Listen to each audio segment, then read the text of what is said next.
Welcome to the course on boxing training and self-defense. So we will teach you the fundamentals in boxing for the purpose of self-defense.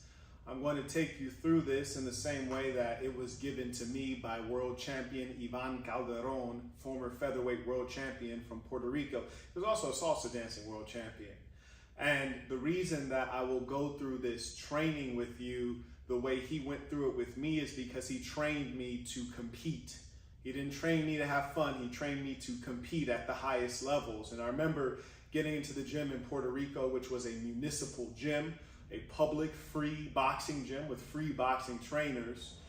There was no air conditioning in the Caribbean humidity.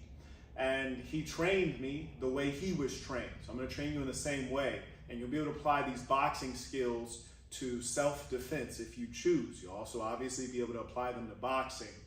We're gonna start in the way that he started with me. The first 4 months, I didn't get in a ring, I didn't do any sparring, it was all conditioning. There's a specific way that fighters condition. We're gonna condition you in the same way. We're also gonna introduce you to some of the tools that fighters use in their training. So buckle up, that's what's on the itinerary. Conditioning, boxing technique, sparring, competing, self-defense, in that order. One of the first things I recommend that you get are hand wraps. They're going to be critical for your training. One, it allows you to, grip pull-up bars and various implements without hurting your hands while you're doing that, but also there are various boxing tools I'm going to introduce you to that you're going to need hand wraps for. You're going to need hand wraps before putting your hands into a boxing glove, so all those things are critical. Also, remember, stretching is absolutely critical. One of the first things that I do when I'm warming up for a boxing workout is I'll shadow box. And we shadow box in 4-minute rounds. We take a 30-second break in between the rounds. A proper professional boxing match has 3-minute rounds with 1-minute breaks. Obviously, the goal is to practice harder than the actual bout so that when you get into the contest, it's easy. The first thing I want you to know is that when I get these hand weights, which are about 3 pounds each, and I'm shadow boxing slowly with a focus on technique. And the reason that technique is critical is because it's technique that allows your punches to land hard. It's technique that allows you to throw a proper punch, a fast punch, a straight punch, a punch that the other person doesn't see. Speed kills. Technique and practicing technique and form is what allows you to execute on muscle memory. So the first thing I start with is shadow boxing with hand weights, slowly. This is warming up. If you start moving fast, that's how you pull muscles and get injured. You don't want to just start stretching without your body being warm. We're not going to talk about proper technique on how to throw a punch.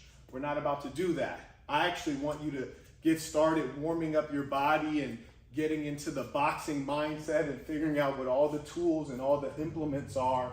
And then I'll give you a specific lesson. How do you throw a jab? There's a lot of different ways to throw a jab. I shouldn't say a lot, but there are a couple. One thing I want you to know right now is that people have opinions. Different things work for different people. There are different boxing stances. There are different defensive strategies. You can whip a jab, whip it, sling it, push it out. There's so many different ways to do it. I'm gonna teach you most of what is standard. And as you evolve and become more sophisticated and skilled, you can do your own thing. But what I want you to focus on right now is getting started. Not doing it perfectly, but getting started. So get your hand weights, pop 4 minutes on the clock, and shadow box slowly for 4 minutes. Now, just a couple notes for you. The most important punch in boxing is the jab. You're going to decide how you set your feet based on what your dominant hand is, which is to say your stronger hand. For most people, their stronger hand, their power hand, is their right hand. That hand is back.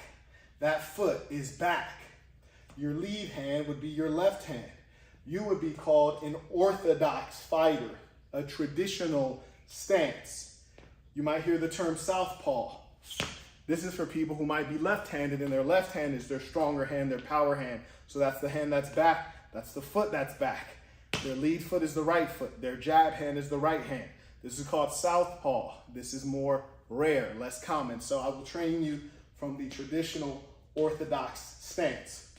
So basics for you. If you're orthodox, and most of you are, I'm even left-handed, I fight orthodox. My right hand is stronger. Your back foot is at about a 45-degree angle. It's not pointed out completely at a 90 degree. It's certainly not at 180 degree. It's certainly not at a 90 degree. It's at about a 45. Your front foot is pointed at the target. It's pointed at the enemy. Your front foot, toe is going toward the enemy. You're staying on your back foot toes. You're not on your heel. You're on like the ball of your foot and your toes so that you have that spring. You can be springy. You can move. You're quick. You're agile. You don't want to jump that much, but I'm giving you an example of the fact that you're not flat-footed. You'll hear commentators mention, oh, so-and-so is flat-footed. That's not a good thing. That's not a compliment. Power comes from the legs. It comes from the hips and the waist. That's where you generate it. When you throw your right hand, which is your power hand, you turn. Boom. You're turning. And you're seeing it, you're trying to get full extension. Because one of the challenges in boxing, you're not throwing a punch at a still target, you're throwing a punch at a moving target. You got to be able to spring with it. That's why you're staying there on the balls of your feet so you can spring with it. It's like a joust. It's like you're fencing. You're stabbing them with the jab. So, back foot here, 45 degrees, ball of your feet. Your weight is over this back foot. Your weight is over this foot, and you should be balanced so you can move. This one, lead foot, pointing at the target. Most common punch in boxing, the jab. You want to be able to shoot it straight out. You're still twisting your hips with it. You're twisting your hips. You're also stepping with the jab.